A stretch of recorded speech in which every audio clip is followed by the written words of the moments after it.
जय हिंद मित्रांनो, एक्झाम जागरवर तुम्हा सर्वांचं पुन्हा एकदा स्वागत आहे. मित्रांनो, आजच्या व्हिडिओत आपण जानेवारी, फेब्रुवारी, मार्च असे 3 महिन्याचे सर्व पुरस्कार कव्हर केले असून यातील एक एक प्रश्न अत्यंत महत्त्वाचा आहे. त्यासाठी व्हिडिओ शेवटपर्यंत पहा व आपल्या मित्रांसोबत सुद्धा शेअर करा, जेणेकरून येणाऱ्या एक्झाममध्ये त्यांना सुद्धा याचा फायदा होईल. चला तर आपण आजच्या या सत्राला सुरुवात करूया. पहिला प्रश्न पहा. ICC द्वारे 2024च्या सर्वोत्तम पुरुष कसोटी क्रिकेटपटू पुरस्काराने कोणाला सन्मानित करण्यात आले? तर आता ICCचा men's test cricketer of the year हा पुरस्कार जसप्रीत बुमराह यांना जाहीर झाला आहे. जसप्रीत बुमराह हा पुरस्कार मिळवणारे भारताचे पहिलेच वेगवान गोलंदाज ठरले आहेत. त्यांच्या आधी हा पुरस्कार कोणाकोणाला मिळाला आहे? तर यात राहुल द्रविड, गौतम गंभीर, वीरेंद्र सेहवाग, आर अश्विन आणि विराट कोहली यांचा समावेश होतो. पण आतापर्यंत कोणत्याही भारतीय वेगवान बॉलरला हा पुरस्कार मिळाला नव्हता आणि जसप्रीत बुमराह हा पुरस्कार मिळवणारे पहिले वेगवान बॉलर ठरले आहेत. बुमराह यांनी अलीकडेच कसोटीत आपले 200 बळी सुद्धा पूर्ण केले आहेत. आणि तसेच ICCने वर्षातील सर्वोत्तम T20 संघ सुद्धा जाहीर केला असून यात 4 भारतीय खेळाडूंचा समावेश आहे आणि त्यांची नावे सुद्धा नोट करून घ्या. यात रोहित शर्मा, हार्दिक पंड्या, जसप्रीत बुमराह आणि अर्शदीप सिंग या 4 भारतीय खेळाडूंचा समावेश आहे. सर्वोत्तम क्रिकेटपटूसाठीचा ICCचा 2024 मधील प्रतिष्ठित सर गारफिल्ड सोबर्स पुरस्कार कोणाला जाहीर झाला? मित्रांनो, हा ICCचा सर्वोच्च पुरस्कार असून आता हा पुरस्कार आपल्या जसप्रीत बुमराह यांना जाहीर झालेला आहे. यासच 2024 साठी सर्वोत्तम महिला क्रिकेटपटूसाठी देण्यात येणारी रेचल हेव फ्लिंट ट्रॉफी कोणाला जाहीर झाली? तर ही ट्रॉफी न्यूझीलंडच्या मेरी केर यांना जाहीर झाली. आणि मित्रांनो, मेरी केर यांना या रेचल हेव फ्लिंट ट्रॉफी बरोबरच वर्षातील सर्वोत्तम T20 खेळाडूचा पुरस्कार सुद्धा मिळाला आहे. ICC द्वारे जे इतर पुरस्कार जाहीर झाले आहेत ते सुद्धा आपण पाहून घेऊया. तर पहा, women's one day cricketer of the year हा पुरस्कार स्मृती मंदाना यांना जाहीर झाला. Men's one day cricketer of the year पुरस्कार Azmatullah Omarzai. Men's T20 cricketer of the year पुरस्कार भारताच्या अर्शदीप सिंग यांना जाहीर झाला. 2024चा emerging men's player of the year पुरस्कार कामेंडू मेंडिस. तर 2024चा emerging women's player of the year पुरस्कार ॲनेरी डर्कसेन यांना जाहीर झाला आहे. पुढील प्रश्न पहा. 2024चा मेजर ध्यानचंद खेलरत्न पुरस्कार किती खेळाडूंना जाहीर झाला? या प्रश्नाचं उत्तर आहे पर्याय क्रमांक 1, म्हणजेच हा पुरस्कार एकूण 4 खेळाडूंना जाहीर झाला आहे. त्यांची नावे सुद्धा नोट करून घ्या. यात मनू भाकर, डी गुकेश, हरमनप्रीत सिंग आणि प्रवीण कुमार या 4 खेळाडूंना यंदाचा हा मेजर ध्यानचंद खेलरत्न पुरस्कार जाहीर झाला आहे. मित्रांनो, या क्रीडा पुरस्काराचं वितरण 17 जानेवारीला राष्ट्रपती द्रौपदी मुर्मू यांच्या हस्ते करण्यात येईल. आता जे 4 खेळाडू आहेत यांच्याविषयी थोडक्यात पण महत्त्वाची माहिती आपण पाहून घेऊया. पहिली खेळाडू पहा, मनू भाकर. मनू भाकर या कोणत्या राज्याच्या रहिवासी आहेत? तर त्या हरियाणा या राज्याच्या रहिवासी असून त्या नेमबाजीच्या 10 मीटर एअर पिस्टल आणि 25 मीटर पिस्टल या इव्हेंटशी संबंधित असून त्यांनी 2024च्या पॅरिस ऑलिम्पिकमध्ये 2 पदक जिंकले असून एकाच ऑलिम्पिक स्पर्धेत 2 पदके जिंकणाऱ्या मनू भाकर या स्वतंत्र भारतातील पहिल्या क्रीडापटू ठरल्या आहेत. तसेच ऑलिम्पिकमध्ये नेमबाजी स्पर्धेत पदक जिंकणाऱ्या मनू भाकर या पहिल्या भारतीय महिला नेमबाज आहेत. त्यांनी या स्पर्धेत 10 मीटर एअर पिस्तूलमध्ये वैयक्तिक आणि मिश्र सांघिक या प्रकारात 2 कांस्य पदक पटकावले आहेत. मनू भाकर यांना याआधी 2020 साली अर्जुन पुरस्कार, 2021 मध्ये BBC emerging sports woman of the year तर 2024 साली sports woman of the year या पुरस्काराने देखील सन्मानित करण्यात आला आहे. आता दुसरा खेळाडू पहा, डी गुकेश. यांचं पूर्ण नाव काय आहे? तर गुकेश डोमाराजू असे यांचं पूर्ण नाव असून ते तामिळनाडू या राज्याचे रहिवासी आहेत. ते कोणत्या खेळाशी संबंधित आहेत? तर बुद्धिबळ या खेळाशी संबंधित असून आता नुकतेच त्यांनी फिडे वर्ल्ड चॅम्पियनशिपचं सुद्धा विजेतेपद पटकावलं आहे आणि ही स्पर्धा जिंकणारे ते आतापर्यंतचे सर्वात तरुण बुद्धिबळपटू ठरले आहेत. त्यांनी ही स्पर्धा वयाच्या 18व्या वर्षी जिंकली. बरं, त्यांना ग्रँड मास्टरचा किताब कधी देण्यात आला? तर 2019 साली वयाच्या 12 वर्षे 7 महिने आणि 17 दिवसांचे असताना त्यांना ग्रँड मास्टर हा किताब मिळाला होता. बरं, त्यांना याआधी कोणता पुरस्कार मिळाला आहे? तर 2023 मध्ये त्यांना एशियन चेस फेडरेशनचा प्लेअर ऑफ द इयर हा पुरस्कार मिळाला होता. आता हरमनप्रीत सिंग यांच्याविषयी माहिती नोट करून घ्या. हरमनप्रीत सिंग हे पंजाब राज्याचे रहिवासी असून ते भारतीय हॉकी संघाचे कर्णधार देखील आहेत आणि ते सरपंच साहेब या टोपण नावाने ओळखले जातात. त्यांच्याच नेतृत्वाखाली भारतीय हॉकीने 2024च्या पॅरिस ऑलिम्पिकमध्ये कांस्य पदक जिंकलं आहे. तसेच 2022च्या आशियाई क्रीडा स्पर्धेत सुद्धा त्यांच्याच नेतृत्वाखाली भारतीय हॉकी संघानं सुवर्ण पदक पटकावलं होतं. आणि आताची जी ऑलिम्पिक स्पर्धा झाली आहे त्यामध्ये ते गोल स्कोरिंगमध्ये अव्वल स्थानावर होते. त्यांनी या स्पर्धेत एकूण 10 गोल करत अव्वल स्थान पटकावलं होतं. त्यांना जे पुरस्कार मिळाले आहेत त्यात FIH player of the year हा पुरस्कार त्यांना 3दा मिळाला असून अलीकडचा 2024चा पुरस्कार सुद्धा त्यांनाच मिळालेला आहे. 2022 आणि 2020-21 मध्ये सुद्धा त्यांना या पुरस्काराने सन्मानित करण्यात आलं होतं. 2024चा team sportsman of the year हा पुरस्कार सुद्धा त्यांना मिळाला असून त्यांना याआधी 2021 साली अर्जुन पुरस्काराने देखील सन्मानित करण्यात आलं होतं. आता शेवटचे पुरस्कार विजेते प्रवीण कुमार यांच्याविषयी सुद्धा माहिती नोट करून घ्या. हे उत्तर प्रदेश या राज्याचे रहिवासी असून ते एक पॅराऑलिम्पिक ॲथलेटिक्स आहेत व ते कोणत्या खेळाशी संबंधित आहेत तर उंच उडी या खेळाशी संबंधित असून ते दिव्यांग वर्ग T64 अंतर्गत या स्पर्धांमध्ये भाग घेतात. त्यांच्या विक्रमाविषयी सांगायचं झालं तर त्यांनी 2024च्या पॅरिस पॅरा ऑलिम्पिकमध्ये उंच उडीत सुवर्ण पदक पटकावलं असून नुसतं सुवर्ण पदक पटकावलं नाही तर त्यांनी या स्पर्धेत 2.08 मीटर इतकी उंच उडी मारून आशियाई विक्रमासह हे सुवर्ण पदक जिंकलं होतं. तसेच याआधी 2022च्या आशियाई पॅरा गेम्समध्ये सुद्धा त्यांनी सुवर्ण पदक पटकावलेला आहे. बरं, हा मेजर ध्यानचंद खेलरत्न पुरस्कार कधीपासून दिला जातो तर हा पुरस्कार 1991-92 पासून युवा व्यवहार आणि क्रीडा मंत्रालयाद्वारे देण्यात येतो आणि हा पुरस्कार देताना खेळाडूच्या मागील 4 वर्षाच्या कामगिरीचा विचार करूनच त्यांना हा पुरस्कार देण्यात येतो. या पुरस्कारात रोख रक्कम किती देण्यात येते तर 25 लाख रुपये इतकी रोख रक्कम या पुरस्कारात देण्यात येते व या पुरस्काराचे पहिले विजेते हे विश्वनाथन आनंद आहेत. आता हा प्रश्न पहा. या प्रश्नामध्ये आपल्याला चुकीची जोडी ओळखायची असून यात अर्जुन पुरस्कार विजेते व ते कोणत्या क्रीडा प्रकाराशी संबंधित आहेत अशा जोड्या दिल्या आहेत. पहिलं नाव पहा, सचिन सर्जेराव खिल्लारे. हे गोळाफेक या क्रीडा प्रकाराशी संबंधित असल्यामुळे पहिली जोडी बरोबर आहे. दुसरं नाव पहा, नितीश कुमार. हे एक पॅरा बॅडमिंटनपटू आहेत. दुसरी सुद्धा जोडी बरोबर आहे. आणि जे धरमवीर आहेत हे सुद्धा क्लब थ्रो या क्रीडा प्रकाराशी संबंधित असल्यामुळे तिसरी जोडी सुद्धा बरोबर आहे. बरं, प्रीती पाल या एक नेमबाज आहेत का तर प्रीती पाल एक नेमबाज नसल्यामुळे शेवटची जोडी चुकीची आहे. म्हणजे या प्रश्नाचं योग्य उत्तर काय असेल तर पर्याय क्रमांक 1 या प्रश्नाचं उत्तर आहे. फक्त शेवटची डी जोडी ही चुकीची आहे. बरं मित्रांनो, आपण या प्रश्नामध्ये या 4च खेळाडूंची नावे का पाहिली आहेत तर हे 4ही खेळाडू खूप चर्चेमध्ये असल्यामुळे यांची नावे आपण पाहिली आहेत. प्रीती पाल यांच्याविषयी सांगायचं झालं तर प्रीती पाल या पॅराऑलिम्पिक किंवा ऑलिम्पिकमध्ये ट्रॅक आणि फील्ड इव्हेंटमध्ये 2 पदके जिंकणारी पहिली भारतीय महिला खेळाडू ठरली आहे. त्याने पॅराऑलिम्पिकच्या 100 मीटर आणि 200 मीटर या दोन्ही शर्यतीत कांस्य पदक पटकावलं आहे व त्या आशा करणाऱ्या पहिल्या भारतीय महिला खेळाडू ठरल्या आहेत. व जे सचिन सर्जेराव खिल्लारी आहेत यांनी गोळाफेक स्पर्धेत सिल्वर पदक पटकावलं असून हे आपल्या महाराष्ट्रातील सांगली जिल्ह्याचे रहिवासी आहेत. त्यामुळे त्यांचं नाव सुद्धा खूप चर्चेमध्ये होतं. व जे नितीश कुमार आणि धरमवीर आहेत या दोन्ही खेळाडूंनी 2024च्या पॅरिस पॅरा ऑलिम्पिकमध्ये सुवर्ण पदक पटकावले आहेत. यावेळेसच्या 2024च्या पॅरिस पॅरा ऑलिम्पिकमध्ये भारताला एकूण 7 सुवर्ण पदक मिळाले असून त्यामध्ये या 2 खेळाडूंचा देखील समावेश आहे. बरं, यंदा अर्जुन पुरस्कार किती खेळाडूंना जाहीर झालेत तर यंदाचे हे अर्जुन पुरस्कार 34 खेळाडूंना जाहीर झाले असून 32 खेळाडूंना अर्जुन पुरस्कार तर 2 खेळाडूंना आजीवन कार्यासाठी अर्जुन पुरस्कार देण्यात आला आहे. अर्जुन पुरस्काराविषयी सांगायचं झालं तर या पुरस्काराची स्थापना 1961 मध्ये करण्यात आली असून हा पुरस्कार सुद्धा खेळाडूला त्याच्या मागील 4 वर्षाच्या कामगिरीद्वारे देण्यात येतो व या पुरस्कारात रोख रक्कम म्हणून 15 लाख रुपये देण्यात येतात. आता हे उरलेल्या 30 खेळाडूंची नावे आहेत. हे खेळाडू कोणत्या खेळाशी संबंधित आहेत हे सुद्धा एकदा वाचून घ्या. आणि 2 खेळाडूंना जो आजीवन कार्यासाठी अर्जुन पुरस्कार मिळाला आहे त्यांची नावे आहेत सुचा सिंग आणि मुरलीकांत राजाराम पेटकर.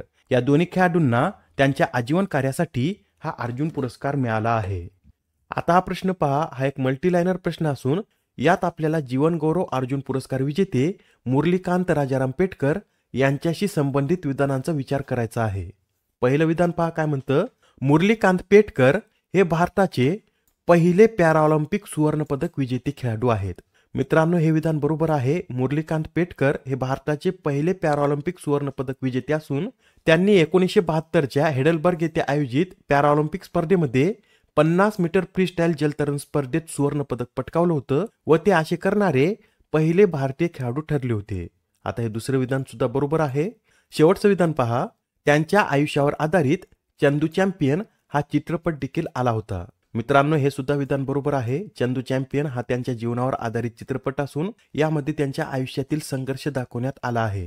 हे जे मुरलीकांत पेटकर आहेत हे आपल्या भारतीय सैन्यामध्ये सैनिक होते. 1965च्या भारत-पाकिस्तान युद्धादरम्यान त्यांच्या पायाला गोळी लागल्यामुळे त्यांना त्यांचा एक पाय गमावा लागला होता व त्यानंतर ते या पॅरा ऑलिम्पिककडे वळलेले आहेत. आता हे तिन्ही विधान बरोबर असल्यामुळे या प्रश्नाचं योग्य उत्तर काय असेल तर पर्याय क्रमांक 4 हे या प्रश्नाचं योग्य उत्तर आहे. बरं, अजून एक छोटासा प्रश्न. मुरलीकांत पेटकर यांना पद्मश्री या पुरस्काराने कधी सन्मानित करण्यात आलं होतं? तर मुरलीकांत पेटकर यांना 2018 साली पद्मश्री या पुरस्काराने सन्मानित करण्यात आलेला आहे. अत्यंत महत्त्वाचा प्रश्न आहे. विशेष म्हणजे मुरलीकांत पेटकर हे आपल्या महाराष्ट्राचे रहिवासी आहेत, त्यामुळे त्यांच्यावर आधारित एखादा तरी प्रश्न येणाऱ्या एक्झाममध्ये आपल्याला पाहण्यास मिळू शकतो. बघा, या प्रश्नामध्ये काय विचारलं आहे तर खालीलपैकी कोणाला 2024चा द्रोणाचार्य पुरस्कार जाहीर झाला आहे? तर हा जो 2024चा द्रोणाचार्य पुरस्कार आहे हा पुरस्कार सुभाष राणा, दीपाली देशपांडे आणि संदीप सागवान या 3 खेळाडूंना जाहीर झाला आहे. म्हणजे या प्रश्नाचं उत्तर काय असेल तर पर्याय क्रमांक 4 हे या प्रश्नाचं उत्तर आहे. मित्रांनो, यंदाचा हा नियमित श्रेणीतील द्रोणाचार्य पुरस्कार हा या 3 प्रशिक्षकांना जाहीर झाला असून हे प्रशिक्षक कोणत्या खेळाशी संबंधित आहेत हे सुद्धा आपल्याला माहित पाहिजे. तर नोट करून घ्या. श्री सुभाष राणा हे पॅराशूटिंग या खेळाशी संबंधित आहेत, दीपाली देशपांडे या नेमबाजी या खेळाशी संबंधित आहेत, तर संदीप सागवान हे हॉकी या खेळाशी संबंधित आहेत. यासह जीवनगौरव श्रेणीतील द्रोणाचार्य पुरस्कार हे 2 प्रशिक्षकांना देण्यात आले असून यांची नावे सुद्धा नोट करून घ्या. यात एस मुरलीधरन हे बॅडमिंटन या खेळाशी संबंधित आहेत, तर आर्मांडो ॲग्नेलो कोलाको हे फुटबॉल या खेळाशी संबंधित आहेत. हा जो द्रोणाचार्य पुरस्कार आहे हा उत्कृष्ट प्रशिक्षकांना दिला जातो व यात पारितोषिक म्हणून किती रोख रक्कम देण्यात येते तर यात पारितोषिक म्हणून 15 लाख रुपये देण्यात येतात. आता या राष्ट्रीय क्रीडा पुरस्कारांमध्ये जे इतर पुरस्कार देण्यात आले आहेत ते सुद्धा नोट करून घ्या. यामध्ये राष्ट्रीय क्रीडा प्रोत्साहन पुरस्कार हा physical education foundation of India या संस्थेला जाहीर झाला आहे. तर मौलाना अबुल कलाम आझाद ट्रॉफीतील प्रथम क्रमांकाचा पुरस्कार चंदीगड विद्यापीठाला, दुसऱ्या क्रमांकाचा पुरस्कार लवली प्रोफेशनल युनिव्हर्सिटीला, तर तिसऱ्या क्रमांकाचा पुरस्कार हा गुरु नानक देव विद्यापीठाला जाहीर झाला आहे. मित्रांनो, आता लक्षात ठेवा 2024चा मेजर ध्यानचंद खेलरत्न पुरस्कार हा 4 खेळाडूंना जाहीर झाला आहे. अर्जुन पुरस्कार 32 खेळाडूंना, तर जीवनगौरव अर्जुन पुरस्कार 2 खेळाडूंना, नियमित श्रेणीतील द्रोणाचार्य पुरस्कार 3 प्रशिक्षकांना, तर जीवनगौरव श्रेणीतील द्रोणाचार्य पुरस्कार हा 2 प्रशिक्षकांना जाहीर झाला आहे. आता हा प्रश्न पहा. BCCI द्वारे 2023-24च्या कर्नल CK नायडू जीवनगौरव पुरस्काराने कोणाला सन्मानित करण्यात आले? या प्रश्नाचं उत्तर आहे पर्याय क्रमांक 3 म्हणजे सचिन तेंडुलकर यांना या पुरस्काराने सन्मानित करण्यात आलेला आहे. हा CK नायडू जीवनगौरव पुरस्कार 1994 पासून देण्यात येतो व पहिला पुरस्कार लाला अमरनाथ यांना देण्यात आला होता. मित्रांनो, सचिन तेंडुलकर यांना याआधी कोणकोणते पुरस्कार मिळाले आहेत तर सचिन तेंडुलकर यांना 2014 साली भारताच्या सर्वोच्च सन्मान भारतरत्नने सन्मानित करण्यात आलं होतं. 1994 साली अर्जुन पुरस्कार, 1997 खेलरत्न पुरस्कार, 1998 पद्मश्री, तर 2008 मध्ये त्यांना पद्मविभूषण या पुरस्काराने सन्मानित करण्यात आलेला आहे. सचिन तेंडुलकर यांच्याविषयी आपण एक्स्ट्रा माहिती सुद्धा पाहून घेऊया. सचिन तेंडुलकर यांनी कसोटीत पदार्पण कोणत्या देशाविरुद्ध केलं होतं तर 15 नोव्हेंबर 1989 साली त्यांनी पाकिस्तान विरुद्ध कसोटीत पदार्पण केलं होतं आणि शेवटची कसोटी त्यांनी वेस्ट इंडिज विरुद्ध 2013 मध्ये खेळली होती. त्यांनी वन डे पदार्पण सुद्धा 1989 मध्ये पाकिस्तान विरुद्धच केलं होतं आणि वन डेचा अंतिम सामना सुद्धा त्यांनी 2012 साली पाकिस्तान विरुद्धच खेळला होता. त्यांच्या निवृत्तीनंतर BCCI द्वारे त्यांची 10 नंबरची जर्सी सुद्धा निवृत्त करण्यात आली. त्यांनी 200 कसोटी सामने खेळले असून या 200 कसोटी सामन्यात 15,921 धावा, यात 51 शतक, 68 अर्धशतक आणि सर्वोच्च स्कोर हा 248 असून त्यात त्यांनी 46 विकेट सुद्धा घेतलेल्या आहेत. त्यांनी 463 एकदिवसीय सामने खेळले असून 49 शतक आणि 96 अर्धशतक त्यांनी केले आहेत. वन डे मध्ये त्यांचा सर्वोच्च स्कोर किती आहे तर 200 वर नॉट आउट हा त्यांचा वन डे मधील सर्वोच्च स्कोर आहे आणि 200 धावा करणारे ते जगातील पहिले खेळाडू होते. मित्रांनो, BCCI द्वारे नमन पुरस्काराचं नुकतंच वितरण झालं आहे. त्यावरच आधारित अजून एक प्रश्न पहा. सर्वोत्तम आंतरराष्ट्रीय पुरुष क्रिकेटपटूसाठी BCCIच्या पॉली उमरीगर पुरस्काराने कोणाला सन्मानित करण्यात आले? तर 2023-24 साठीच्या पॉली उमरीगर पुरस्काराने जसप्रीत बुमराह यांना सन्मानित करण्यात आले. जसप्रीत बुमराह यांना हा पुरस्कार तिसऱ्यांदा मिळाला असून त्यांना याआधी 2018-19 व 2021-22 साठी सुद्धा हा पुरस्कार देण्यात आला होता. आणि मित्रांनो, येणाऱ्या एक्झाममध्ये जसप्रीत बुमराह यांच्यावर एक हमखास प्रश्न विचारण्यात येईल, कारण त्यांना याआधी ICCचा सर्वात प्रतिष्ठित सर गारफील्ड सोबर्स पुरस्कार आणि कसोटीसाठी ICC player of the year हे दोन्ही पुरस्कार जाहीर झाले असून त्यासाठी हमखास जसप्रीत बुमराह यांच्यावर एक प्रश्न विचारण्यात येईल. बरे, जे नमन पुरस्कार आहेत हे इतर कोणाकोणाला देण्यात आले ते सुद्धा आपण पाहून घेऊया. सर्वोत्तम आंतरराष्ट्रीय महिला खेळाडूसाठीचा पुरस्कार स्मृती मानधना यांना देण्यात आला असून त्यांनी हा पुरस्कार चौथ्यांदा पटकावला आहे. BCCI विशेष पुरस्काराने R अश्विन यांना सन्मानित करण्यात आलं. सर्वोत्तम आंतरराष्ट्रीय पदार्पण पुरुष सरफराज खान, तर महिलांमध्ये सर्वोत्कृष्ट आंतरराष्ट्रीय पदार्पणासाठीचा पुरस्कार आशा शोभना यांना देण्यात आला आहे. देशांतर्गत क्रिकेटमधील सर्वोत्तम पंच हे अक्षय तोत्रे ठरले असून BCCIच्या स्थानिक स्पर्धांमध्ये सर्वोत्तम कामगिरीसाठी मुंबईला सन्मानित करण्यात आलं. बरं, BCCIने त्यांच्या वार्षिक पुरस्कारांना हे नमन नाव का दिलं आहे याविषयी सुद्धा माहिती नोट करून घ्या. 2017 मध्ये BCCIने आपला वार्षिक पुरस्कार 5व्या मनसूर अली खान पतोडी स्मृती व्याख्यानादरम्यानच आयोजित केला होता आणि तेव्हा या पुरस्काराला BCCIने नायडू यांच्या नावावरून NM आणि मनसूर यांच्या नावावरून MAN हे शब्द घेऊन याला एकत्रित करत नमन असं नाव दिलं होतं. आणि त्यानंतर 2017 पासून BCCIने त्यांच्या वार्षिक पुरस्काराला नमन असं नाव दिलं आहे. आता हा प्रश्न पहा, यात काय विचारला आहे, तर अलीकडेच Australian cricket hall of fame मध्ये खालीलपैकी कोणाला समाविष्ट करण्यात आले. या प्रश्नाचं उत्तर आहे पर्याय क्रमांक 2, म्हणजेच मायकल क्लार्क यांना आता Australian cricket hall of fame मध्ये समाविष्ट करण्यात आला आहे. हे जे मायकल क्लार्क आहेत हे ऑस्ट्रेलिया याच देशाचे खेळाडू असून आता ते हा सन्मान मिळवणारे एकूण 64वे क्रिकेटपटू ठरले आहेत. कितवे क्रिकेटपटू, तर हे असा सन्मान मिळवणारे 64वे क्रिकेटपटू आहेत. ऑस्ट्रेलिया क्रिकेटद्वारे ॲलन बॉर्डर पदकाने कोणाला सन्मानित करण्यात आले. आता नुकतेच ऑस्ट्रेलिया क्रिकेटने आपले वार्षिक पुरस्कार दिले असून यंदाच्या ॲलन बॉर्डर या पदकाने ट्रेव्हिस हेड यांना सन्मानित करण्यात आलं. याबरोबरच ट्रेव्हिस हेड यांना सर्वोत्कृष्ट पुरुष एकदिवसीय खेळाडूचा पुरस्कार देखील मिळाला आहे.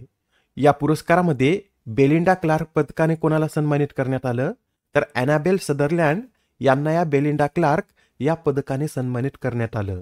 ऑस्ट्रेलिया क्रिकेटद्वारे देण्यात आलेले इतर पुरस्कार सांगायचे झाले तर one day player of the year या पुरस्काराने ॲशले गार्डनर यांना सन्मानित करण्यात आलं.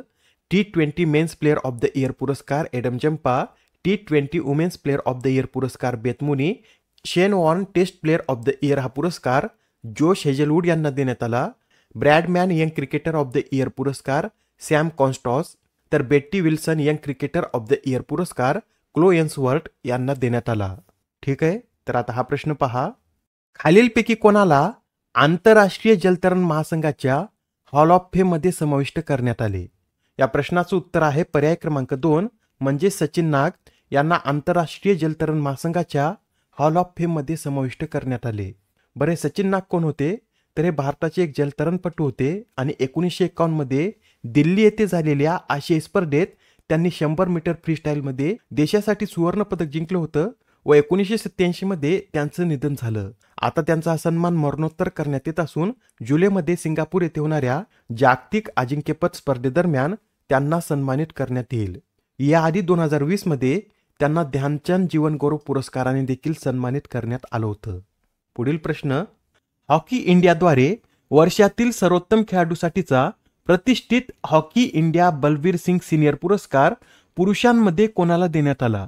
या प्रश्नाचं उत्तर आहे पर्याय क्रमांक 3, म्हणजेच हा पुरस्कार हरमनप्रीत सिंग यांना देण्यात आलेला आहे. लक्षात ठेवा, हॉकी इंडियाद्वारे सर्वोत्तम खेळाडूसाठी बलबीर सिंग सिनियर पुरस्कार देण्यात येतो व यंदा हा पुरस्कार पुरुषांमध्ये हरमनप्रीत सिंग यांना देण्यात आला. हरमनप्रीत सिंग यांच्याविषयी सांगायचं झालं तर ते सध्या भारतीय हॉकी संघाचे कर्णधार असून ऑलिम्पिक 2024 मध्ये सुद्धा त्यांनी आपल्या भारतीय संघाचं नेतृत्व केलं होतं व त्यांच्याच नेतृत्वाखाली भारताने यात कांस्य पदक सुद्धा पटकावलेलं आहे आणि त्यांनी या पूर्ण ऑलिम्पिक खेळामध्ये सर्वोत्तम प्रदर्शन करत 10 गोल केले होते. यासाठीच त्यांना यंदा हा पुरस्कार मिळाला आहे. या पुरस्कारांतर्गत त्यांना 25 लाख रुपयांचे रोख बक्षीस आणि एक ट्रॉफी देण्यात आली. बरं, महिलांमध्ये हा बलबीर सिंग सिनियर पुरस्कार कोणाला देण्यात आला, तर हा पुरस्कार महिलांमध्ये सविता पुनिया यांना देण्यात आला आहे. यासह सविता पुनिया यांना सर्वोत्तम गोलकीपरसाठी सुद्धा सन्मानित करण्यात आलं. इतर जे पुरस्कार आहेत ते सुद्धा आपण पाहून घेऊया. हॉकी इंडियाचा Pargat Singh defender of the year हा पुरस्कार अमित रोहिदास यांना देण्यात आला. वर्षातील सर्वोत्तम मिडफिल्डरसाठीच्या हॉकी इंडिया अजित पाल सिंग पुरस्काराने हार्दिक सिंग यांना सन्मानित करण्यात आलं.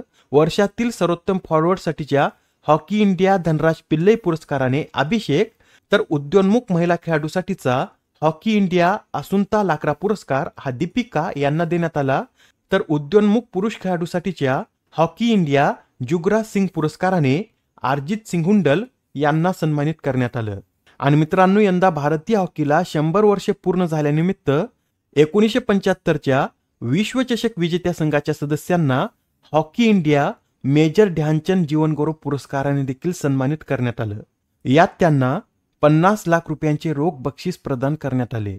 नेक्स्ट क्वेश्चन, यंदाचा कीर्तीचक्र हा पुरस्कार कोणाला जाहीर झाला?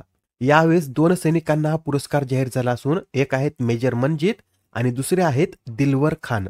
म्हणजेच या प्रश्नाचं उत्तर काय असेल तर पर्याय क्रमांक 4 हे या प्रश्नाचं योग्य उत्तर आहे. मित्रांनो, हा जो कीर्तीचक्र पुरस्कार आहे हा शांततेच्या काळात देण्यात येणारा दुसरा सर्वोच्च शौर्य पुरस्कार आहे. याबरोबरच यंदाच्या बार्टू सेना मेडलने लेफ्टनंट कर्नल KH शेम यांना सन्मानित करण्यात आलं.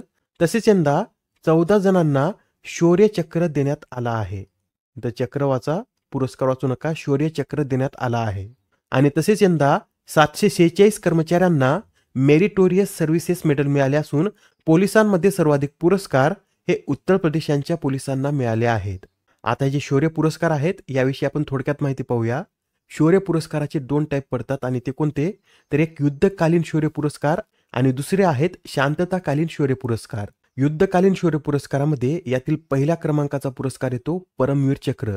या पुरस्काराची सुरुवात 1950 मध्ये करण्यात आली असून आतापर्यंत हा पुरस्कार फक्त 21 सैनिकांनाच देण्यात आला आहे. हा पॉइंट लक्षात ठेवा, एक्झाम मध्ये बऱ्याच वेळा विचारण्यात आला आहे की परमवीर चक्र आतापर्यंत किती सैनिकांना देण्यात आलं, तर फक्त 21 व्यक्तींनाच हा पुरस्कार देण्यात आला असून याचे अंतिम विजेते कोण, तर विक्रम बात्रा हे याचे अंतिम विजेते आहेत. यानंतर युद्धकालीन शौर्य पुरस्कारामधील दुसऱ्या क्रमांकाचा पुरस्कार आहे महावीर चक्र आणि यातील तिसऱ्या क्रमांकाचा पुरस्कार आहे वीरचक्र.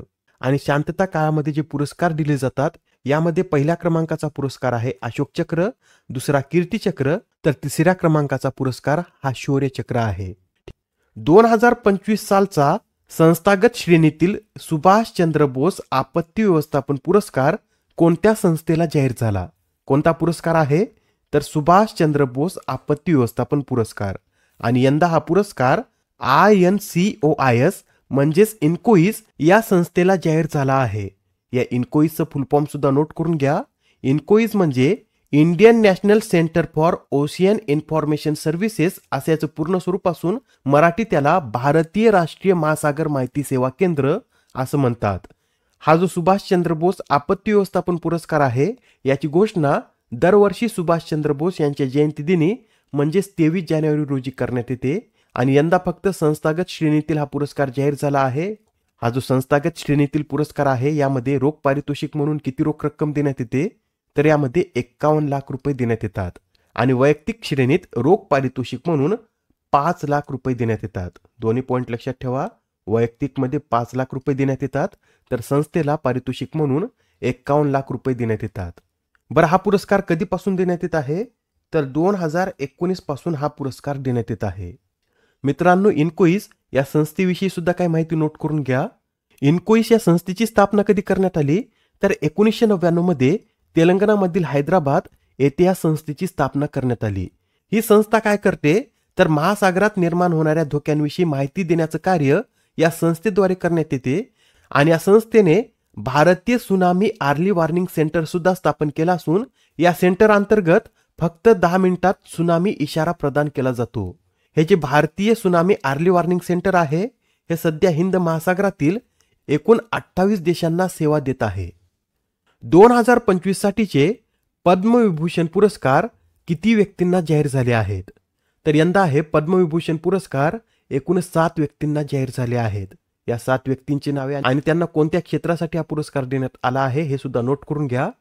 यामध्ये पहिलं नाव येतं दु. नागेश्वर रेड्डी. यांना मेडिसिन या क्षेत्रातील त्यांच्या योगदानासाठी हा पुरस्कार मिळाला असून ते तेलंगणा या राज्याचे आहेत. दुसरे आहेत न्यायाधीश जगदीश सिंह खेर यांना सार्वजनिक व्यवहार या फील्डमध्ये हा पुरस्कार जाहीर झाला असून ते चंदीगडचे आहेत. तिसरं नाव आहे कुमुदिनी रजनीकांत लखिया या कला क्षेत्राशी संबंधित असून त्या गुजरात राज्याच्या आहेत. याबरोबरच कर्नाटकचे लक्ष्मीनारायण सुब्रमण्यम यांना सुद्धा हा पुरस्कार जाहीर झाला असून ते सुद्धा कला क्षेत्राशी संबंधित आहेत.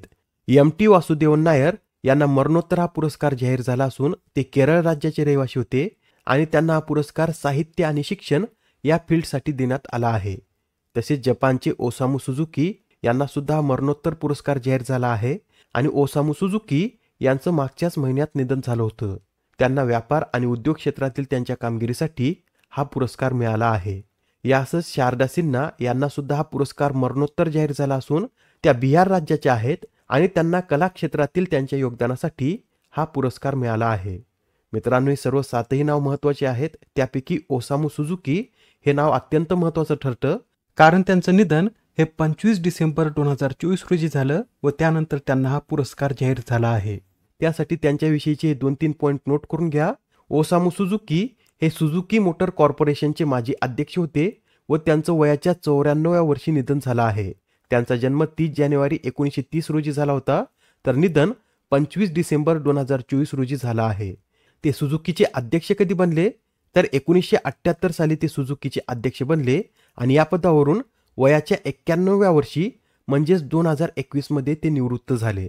त्यांना याआधी भारत सरकारने 2007 साली पद्मभूषण या पुरस्काराने देखील सन्मानित केलं होतं व आता 2025 साली त्यांना पद्मविभूषण हा पुरस्कार जाहीर झाला आहे. आणि एक मुद्दा येथे लक्षात ठेवा, यंदा कोणत्याही महाराष्ट्रीयन व्यक्तींना पद्मविभूषण पुरस्कार मिळालेला नाही. आता इथे पद्मभूषणवर आधारित प्रश्न पाहूया आपण. खालीलपैकी कोणाला 2025चा पद्मभूषण पुरस्कार जाहीर झाला? आता इथे खाली 3 नावे दिली असून यापैकी मनोहर जोशी, पंकज उधास आणि शेखर कपूर या 3ही व्यक्तींना यंदाचा पद्मभूषण पुरस्कार जाहीर झाला आहे. म्हणजे या प्रश्नाचं योग्य उत्तर काय असेल तर पर्याय क्रमांक 4 हे या प्रश्नाचं उत्तर आहे. बरं, ऑप्शनमध्ये या 3च व्यक्तींची आपण नावे का पाहिली आहेत तर मित्रांनो, हे 3ही व्यक्ती आपल्या महाराष्ट्राचे आहेत आणि यंदा एकूण 19 व्यक्तींना पद्मभूषण पुरस्कार जाहीर झाले असून त्यामध्ये फक्त या 3 महाराष्ट्रीयन व्यक्तींचा समावेश आहे. यापैकी मनोहर जोशी यांना सार्वजनिक क्षेत्रात मरणोत्तर हा पुरस्कार जाहीर झाला असून पंकज उधास यांना सुद्धा हा पुरस्कार मरणोत्तरच देण्यात येत आहे पण ते कला क्षेत्राशी संबंधित आहेत. आता या 3ही व्यक्तीविषयी आपल्याला काही एक्स्ट्रा पॉईंट सुद्धा माहीत पाहिजेत, ते सुद्धा नोट करून घ्या. मनोहर जोशी यांच्याविषयी आपण थोडक्यात माहिती पाहून घेऊया. त्यांचं निधन हे मागच्या वर्षी 23 फेब्रुवारी रोजी झालं होतं. त्यांनी महाराष्ट्राचे मुख्यमंत्री म्हणून 14 मार्च 1995 ते 31 जानेवारी 1999 पर्यंत कार्य केलं होतं. तसेच त्यांनी लोकसभेचे अध्यक्ष म्हणून 2002 ते 2004 पर्यंत कार्य केलं होतं आणि त्यांनी मुंबईचं महापौर म्हणून देखील कार्य केलेलं आहे.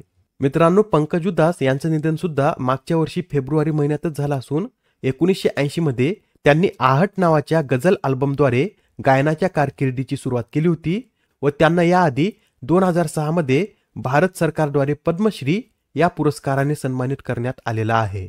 हे जे शेखर कुलभूषण कपूर आहेत हे एक चित्रपट निर्माता असून त्यांनी 2020 मध्ये film and television institute of इंडियाचे अध्यक्ष म्हणून कार्य केलं होतं.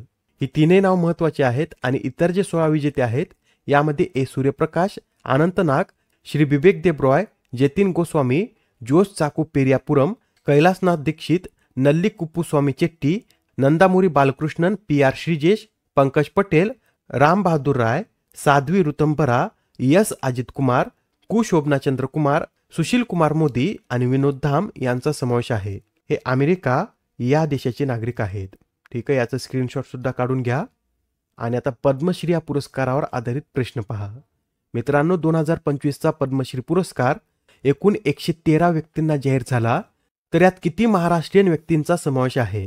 या प्रश्नाचं योग्य उत्तर आहे पर्याय क्रमांक 2 म्हणजेच या 113 व्यक्तींमध्ये 11 महाराष्ट्रीयन व्यक्तींचा समावेश आहे. आणि यात विशेष सांगायचं म्हणजे यंदा अशोक सराफ यांना सुद्धा पद्मश्री पुरस्कार जाहीर झाला आहे. मागच्या वर्षी त्यांना महाराष्ट्र भूषण हा सर्वोच्च पुरस्कार मिळाल्यानंतर यंदाच्या वर्षी त्यांना पद्मश्री हा पुरस्कार मिळत आहे. या 11 महाराष्ट्रीयन व्यक्तींची नावे सुद्धा पाहून घ्या.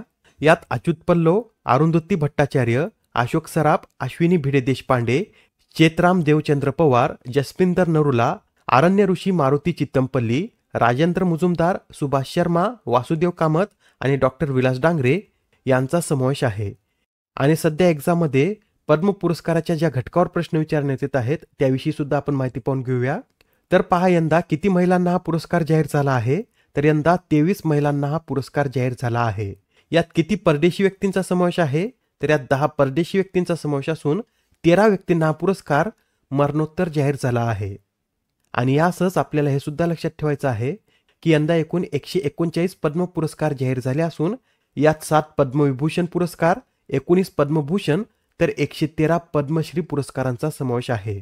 पुढील प्रश्न पहा, भारताचे ॲपल मॅन म्हणून खालीलपैकी कोणाला ओळखलं जातं? या प्रश्नाचं उत्तर आहे पर्याय क्रमांक 2 म्हणजेच हरिमन शर्मा यांना भारताचं ॲपल मॅन म्हणून ओळखलं जातं. आणि सध्या हरिमन शर्मा हे चर्चेमध्ये का आहेत? तर नुकतेच आता त्यांना 2025चा पद्मश्री पुरस्कार मिळाल्यामुळे ते चर्चेमध्ये आले आहेत.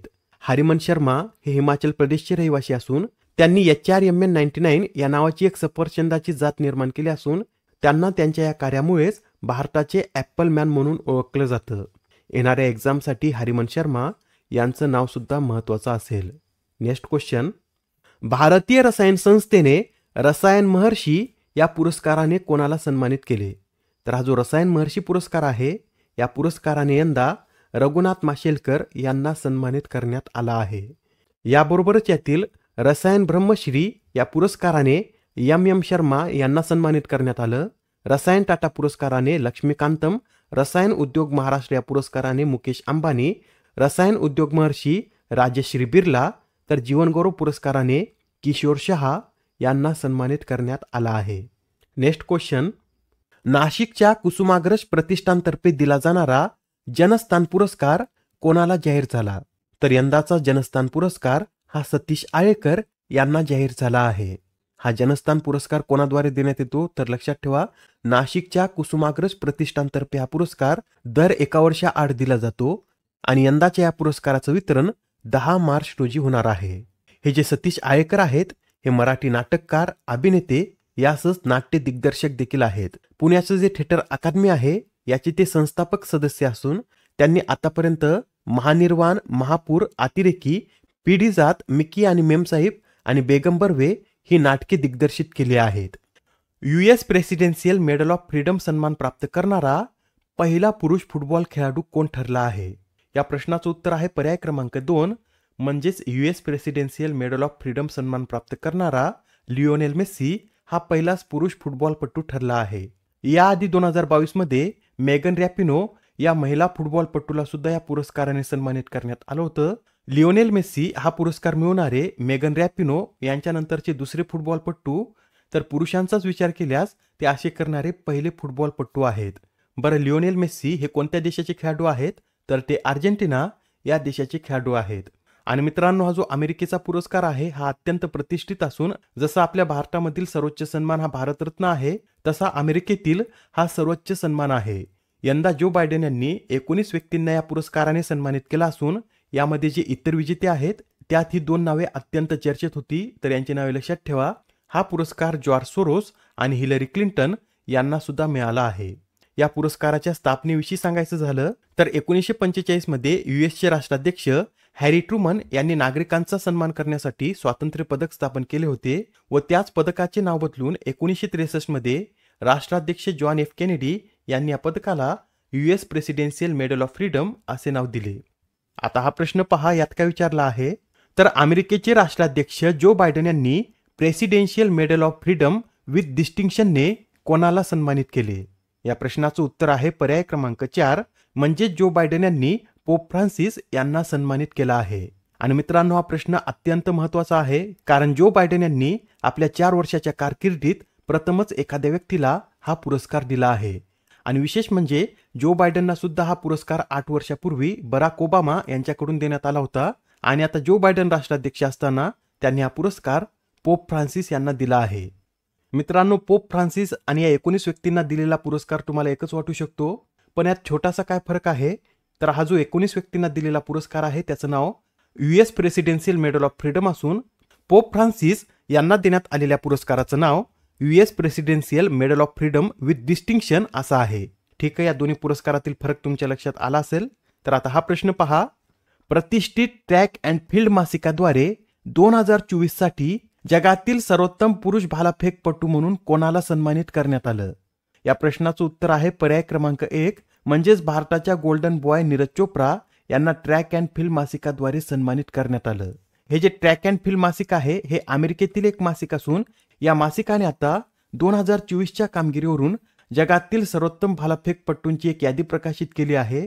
यात पहिल्या क्रमांकावर आपले नीरज चोप्रा आहेत, तर दुसऱ्या क्रमांकावर ग्रॅनेडा या देशाचे अँडरसन पीटर्स आहेत. बरं मित्रांनो, 2024च्या पॅरिस ऑलिम्पिकमध्ये सुवर्णपदक पटकावणारे पाकिस्तानी भालाफेकपटू यात कितव्या स्थानावर आहेत? तर यामध्ये त्यांना 5व्या स्थानावर ठेवण्यात आलं आहे. आपल्या गोल्डन बॉय विषयी सांगायचं झालं तर नीरज चोप्रा यांनी 2024 मध्ये एकूण 6 स्पर्धांमध्ये भाग घेतला होता. त्यापैकी 2 स्पर्धांमध्ये विजेतेपद तर उरलेल्या 4 स्पर्धांमध्ये त्यांनी उपविजेतेपद पटकावलं आहे. याच त्यांच्या सर्वोत्तम कामगिरीमुळे ते जगातील सर्वोत्तम पुरुष भालाफेकपटू ठरले आहेत. यंदा किती व्यक्ती आणि संस्थांना प्रवासी भारतीय सन्मान या पुरस्काराने सन्मानित करण्यात आले? तर यंदा एकूण 27 व्यक्ती आणि संस्थांना हा प्रवासी भारतीय सन्मान मिळालेला आहे. यात काही विजेत्यांची नावे सांगायची झाली तर त्रिनिदाद टोबॅगोच्या अध्यक्षा क्रिस्टिन कार्ला कंगालू यांना सार्वजनिक श्रेणीत हा पुरस्कार देण्यात आला.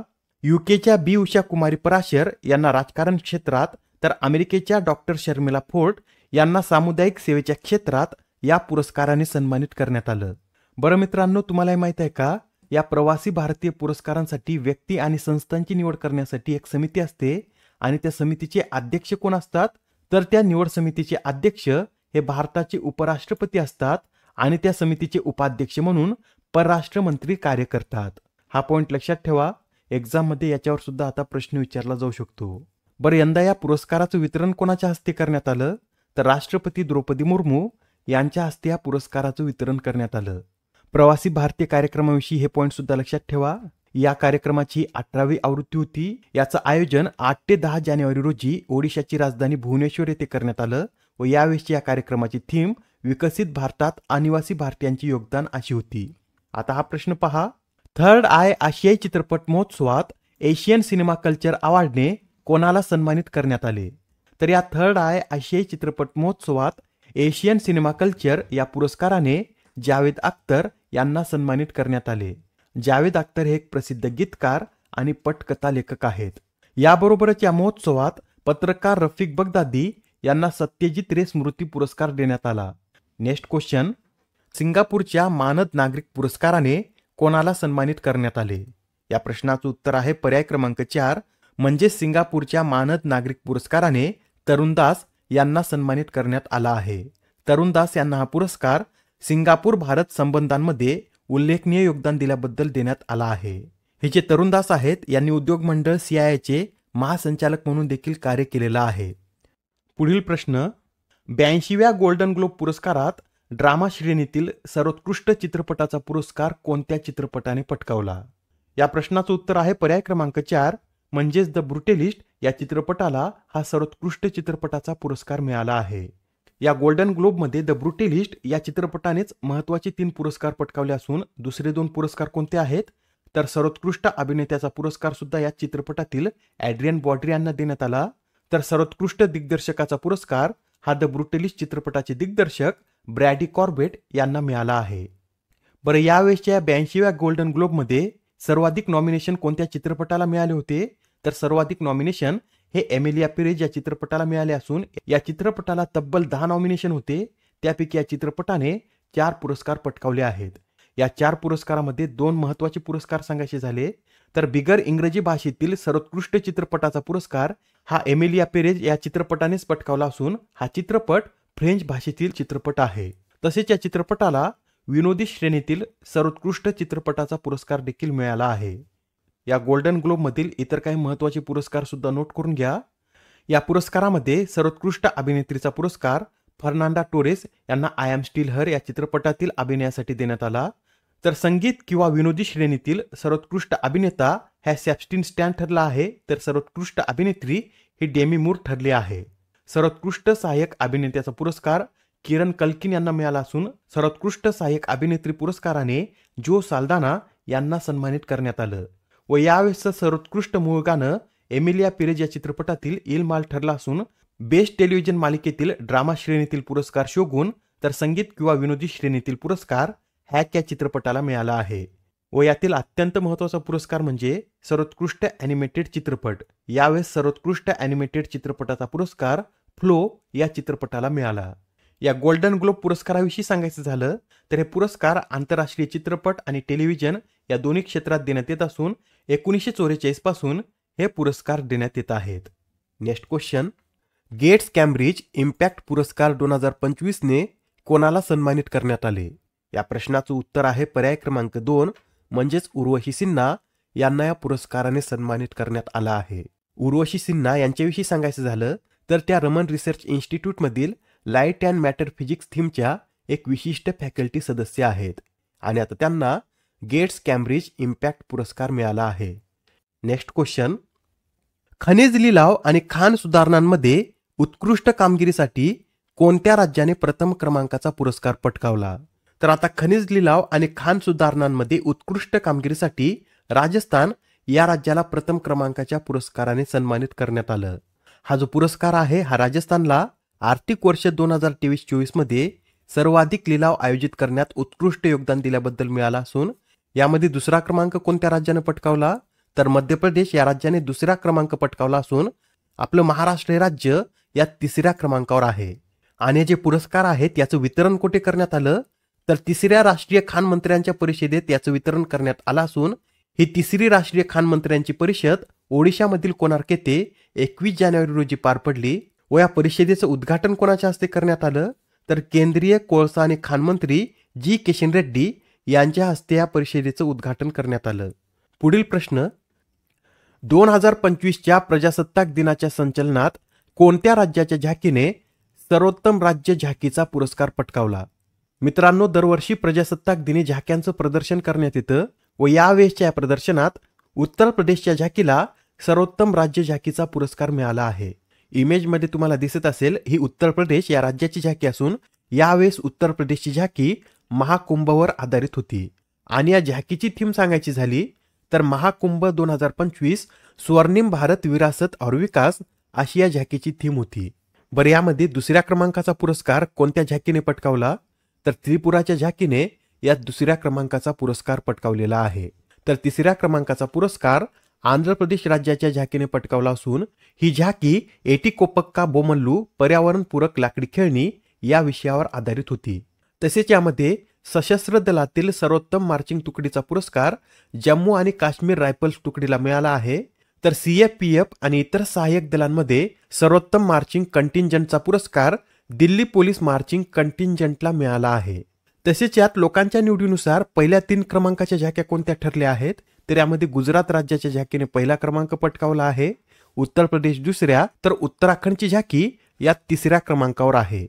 पुढील प्रश्न पहा, 2025चा प्रिट्झगर आर्किटेक्चर पुरस्कार कोणाला जाहीर झाला आहे? तर आता 2025चा प्रिट्झगर आर्किटेक्चर पुरस्कार हा चीनच्या लिऊ जियाकुन यांना जाहीर झाला आहे। लिऊ जियाकुन हा पुरस्कार मिळवणारे एकूण 54वे वास्तुविशारद असून हा पुरस्कार मिळवणारे ते चीनचे कितवे व्यक्ती आहेत तर हा पुरस्कार मिळवणारे ते चीनचे दुसरेच व्यक्ती आहेत। त्यांच्या आधी 2012 साली चीनच्या वांगशू यांना हा पुरस्कार मिळाला होता। त्यानंतर लिऊ जियाकुन हा पुरस्कार मिळवणारे चीनचे दुसरे व्यक्ती आहेत। 2024चा हा पुरस्कार कोणाला मिळाला होता तर जपानच्या रिकेन यामामोटो यांना हा 2024चा पुरस्कार मिळाला होता। मित्रांनो, भारतातील एकमेव व्यक्ती कोण आहेत ज्यांना हा पुरस्कार मिळाला तर बालकृष्ण दोशी यांना 2018 साली या पुरस्काराने सन्मानित करण्यात आलं होतं। लिऊ जियाकुन यांची उल्लेखनीय कामे सांगायची झाली तर west village Luye Yuan stone culture art museum आणि Suzhou museum of imperial kiln brick हे त्यांचे काही महत्त्वाचे आर्ट आहेत। या पुरस्काराविषयी सुद्धा आपण अधिक माहिती पाहून घेऊया। मित्रांनो, हा प्रिट्झगर पुरस्कार अत्यंत प्रतिष्ठेचा पुरस्कार असून हा पुरस्कार वास्तुकलेतील नोबेल पुरस्कार या नावाने सुद्धा ओळखला जातो। या पुरस्काराची स्थापना 1979 मध्ये प्रिट्झगर दाम्पत्याने केली असून हा पुरस्कार कोणाद्वारे प्रायोजित केला जातो तर हयात फाउंडेशनद्वारे हा पुरस्कार प्रायोजित केला जातो। या पुरस्काराचे पहिले विजेते हे फिलिप जॉन्सन आहेत। बरं, या पुरस्कारामध्ये बक्षीस म्हणून किती रोख रक्कम देण्यात येते?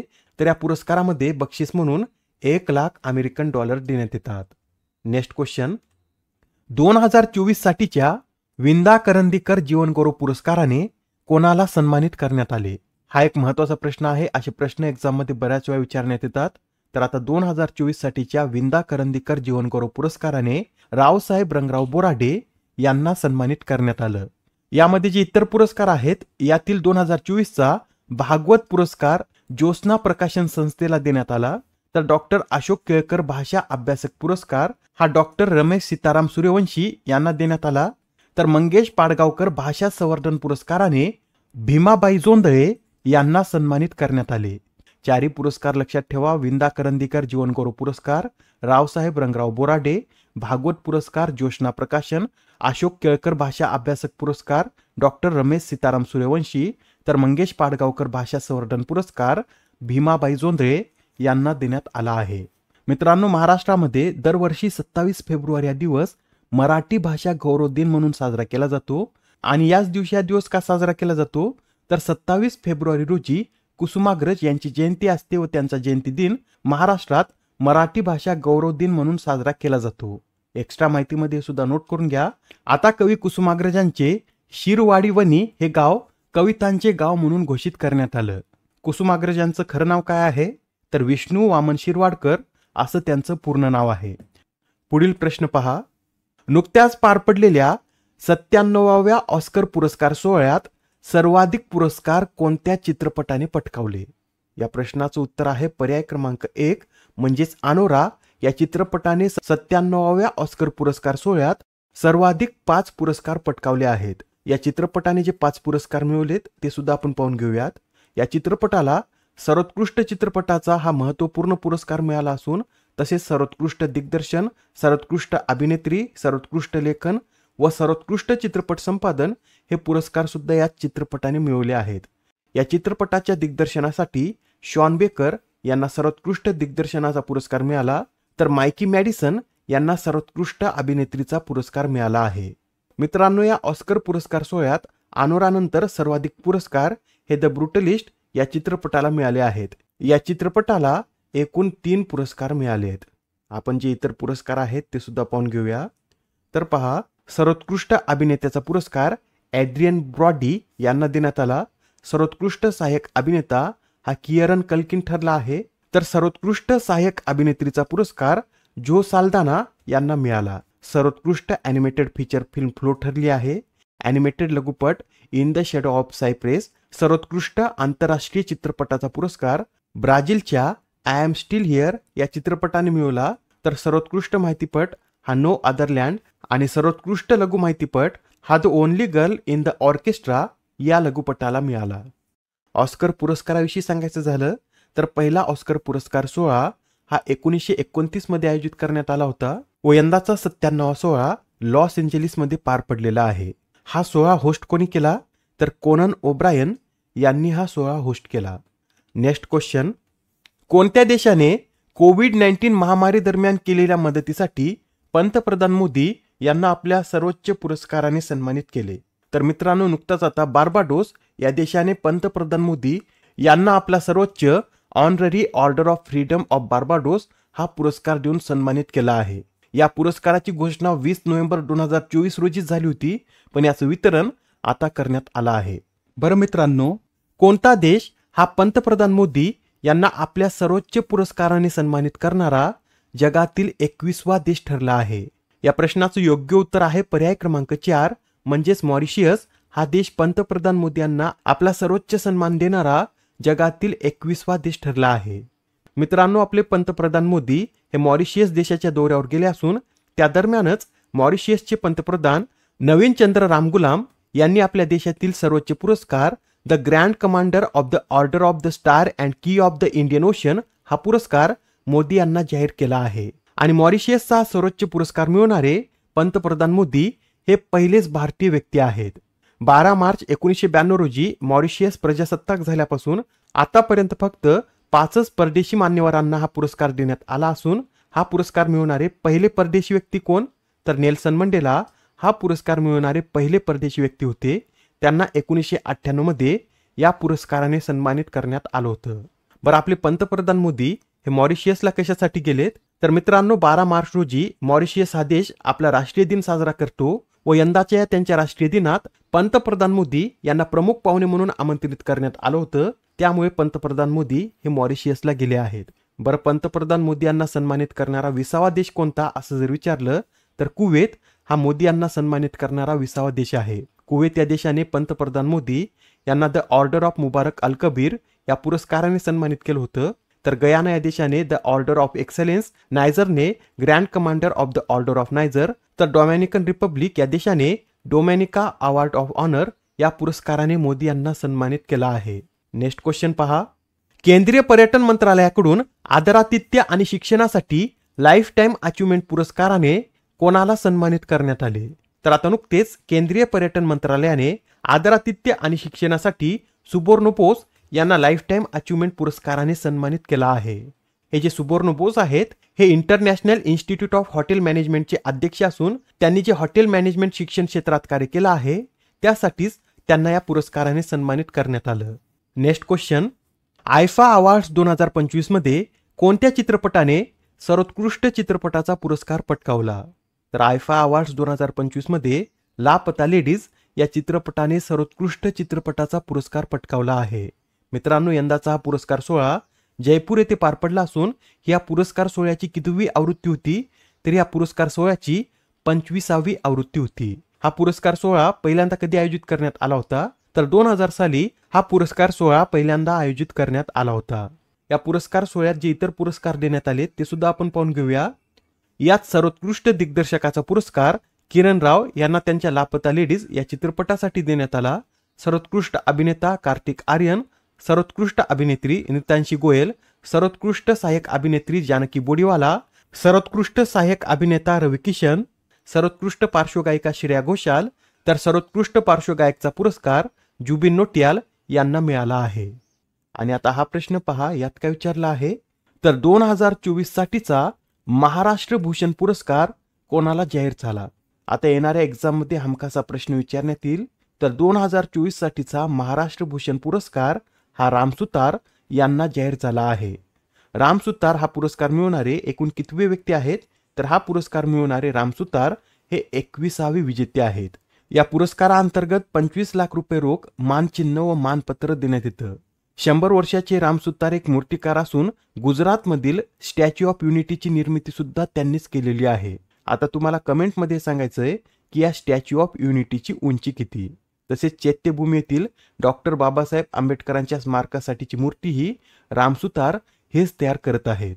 राम सुतार यांना याआधी भारत सरकारने 1999 मध्ये पद्मश्री तर 2016 साली पद्मभूषण या पुरस्काराने देखील सन्मानित केलेला आहे. महाराष्ट्र भूषण या पुरस्काराविषयी सुद्धा थोडक्यात माहिती नोट करून घ्या. या पुरस्काराची सुरुवात 1996 मध्ये करण्यात आली असून पहिला पुरस्कार हा पु ल देशपांडे यांना देण्यात आला होता. सुरुवातीला हा पुरस्कार साहित्य, कला, क्रीडा आणि विज्ञान क्षेत्रातील व्यक्तींनाच देण्यात येत असे, पण नंतर यात सामाजिक कार्य, पत्रकारिता आणि सार्वजनिक प्रशासन व आरोग्य सेवा या क्षेत्रांचा देखील समावेश करण्यात आला आहे. 2023 साठीचा हा पुरस्कार अशोक सराफ यांना देण्यात आला होता. 2022 साठीचा पुरस्कार डॉक्टर दत्तात्रय धर्माधिकारी तर 2021 साठीचा हा पुरस्कार आशा भोसले यांना मिळालेला आहे. मित्रांनो, पुढील प्रश्न पाहण्याआधी व्हिडिओला एक लाईक नक्की करा. तुमच्या एका लाईकमुळे हा व्हिडिओ जास्तीत जास्त विद्यार्थ्यांपर्यंत पोहोचण्यास मदत होईल आणि सर्व विद्यार्थी मित्रांचा फायदा होण्यासाठी व्हिडिओला एक लाईक नक्की करत जा. बघा आता हा प्रश्न काय म्हणतो. अलीकडेच 2025च्या हॉलबर्ग या प्रतिष्ठित पुरस्काराने कोणाला सन्मानित करण्यात आले? या प्रश्नाचं योग्य उत्तर आहे पर्याय क्रमांक 1 म्हणजेच गायत्री चक्रवर्ती स्पिवाक यांना या 2025च्या हॉलबर्ग पुरस्काराने सन्मानित करण्यात आला आहे.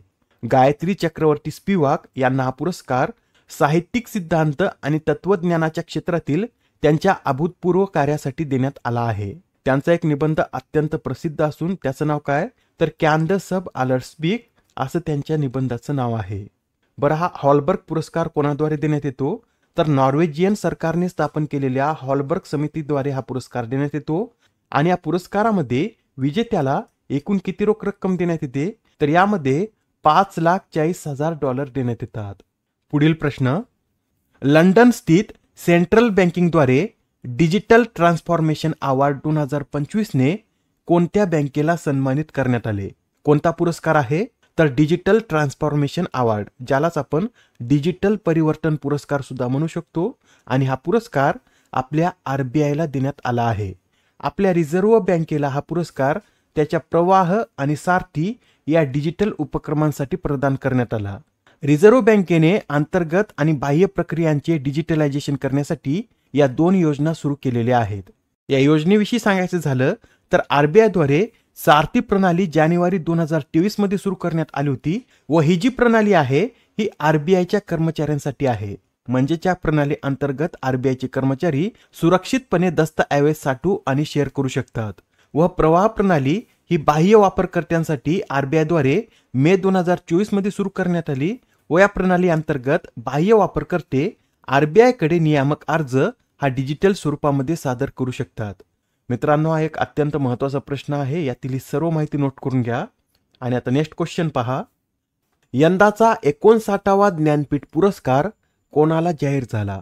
या प्रश्नाचं उत्तर आहे पर्याय क्रमांक 4 म्हणजेच विनोद कुमार शुक्ल यांना यंदाचा 59वा ज्ञानपीठ पुरस्कार जाहीर झाला आहे.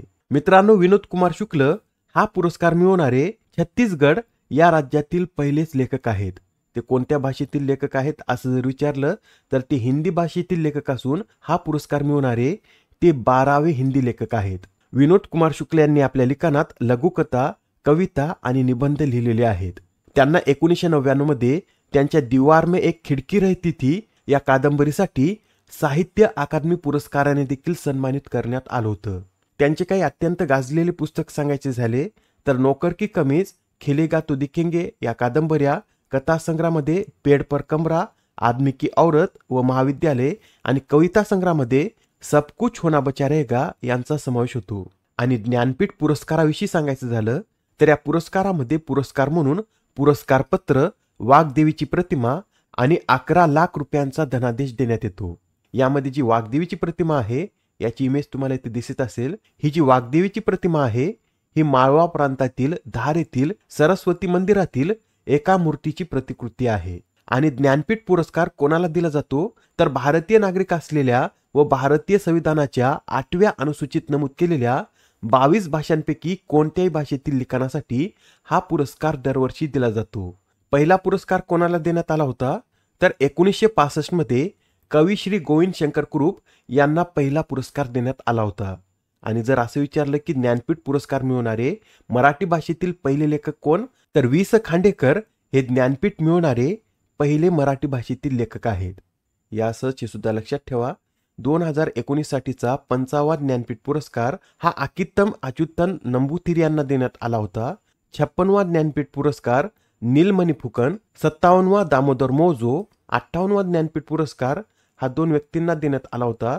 त्यात जगद्गुरू रामभद्राचार्य आणि गीतकार गुलजार यांचा समावेश होतो. जगद्गुरू रामभद्राचार्य यांना संस्कृत भाषेसाठी हा पुरस्कार दिला असून संस्कृत भाषेसाठी हा पुरस्कार मिळवणारे ते दुसरेच व्यक्ती आहेत.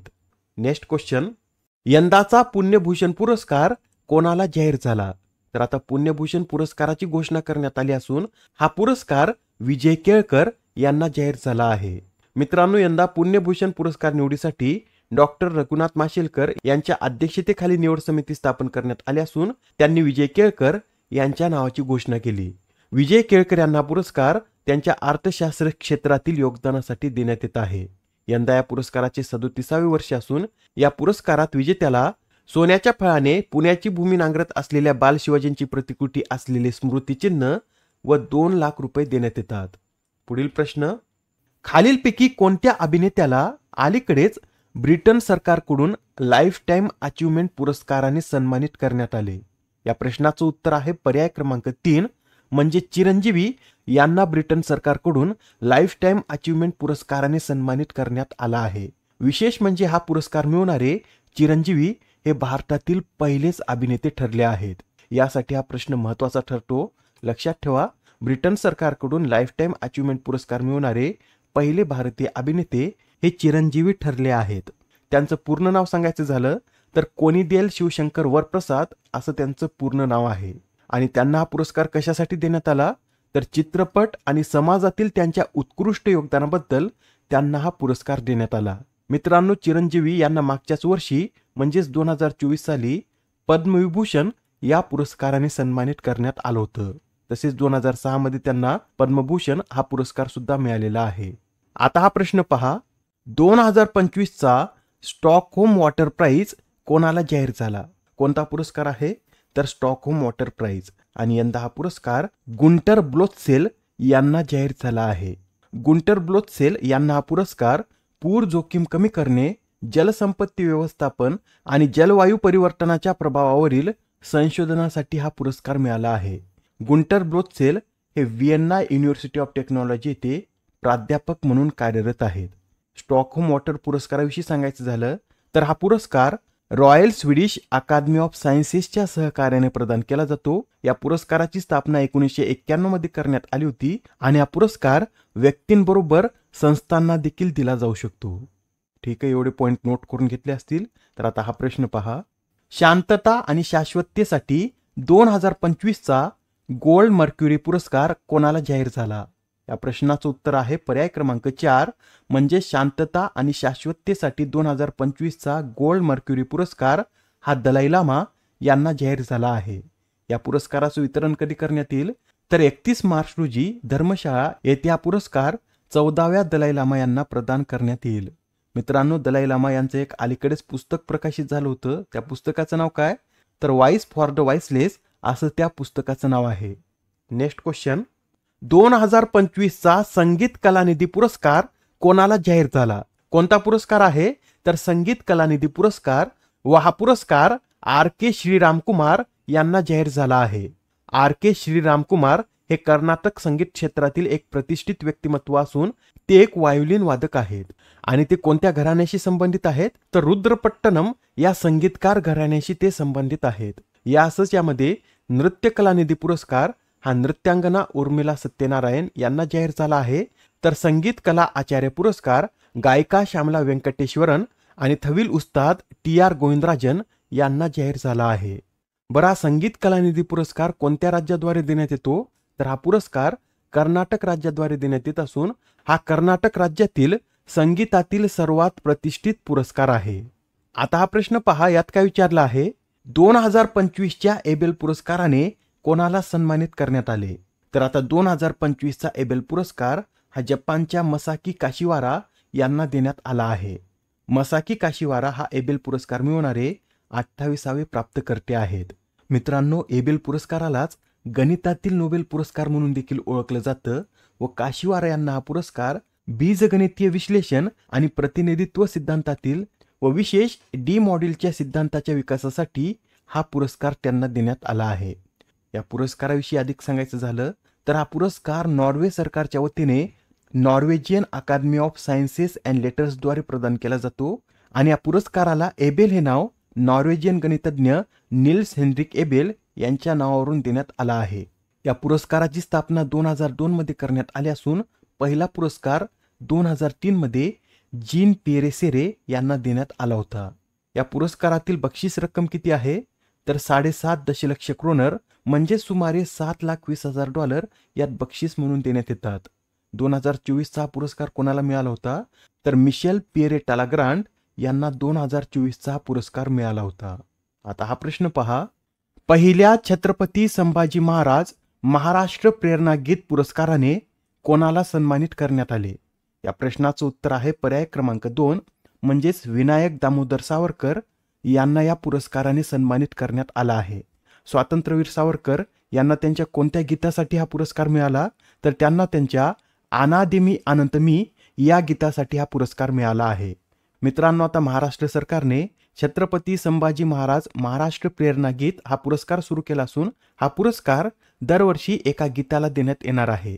या पुरस्काराचं स्वरूप काय असं जर विचारलं तर 2 लाख रुपये आणि स्मृतिचिन्ह असं या पुरस्काराचं स्वरूप आहे.